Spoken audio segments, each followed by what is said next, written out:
nilagyan siya ng ano sa mukha. Oo. Dumi. Dumi. Tapos, di ba sila ni Catherine? Oo, Ganun okay sila. lang. Tapos sabi niya, parang nagalan siya.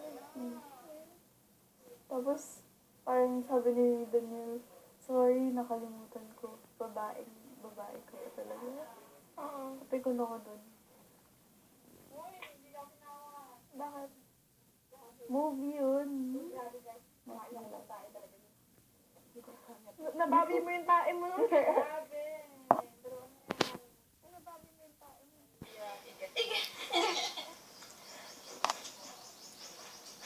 Feeling ko si Ate Aina magiging ano to, Lisa Soberano. Oo. Feeling ko.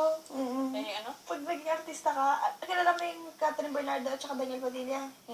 Di ba, pag may love triangle sila, kilala mo yung isa doon, si Liza? Yung parang, laging umi-extra. Yung parang, like, alam mo yung movie Must Be Love? Ako yung magiging pumikit extra, ako yung magiging kontrabida na naman. Oo. Yung love triangle, yung kunwari, nag-iinlaban na kami, tapos agawin mo ako. Yung ganon. Ang gawin kita, gusto mo. Yung ganon. Yung extra palagi. May question. Hindi ba naman si Kuya Aksa niya? Sobra na miss ko. Hindi na ako mag-isa.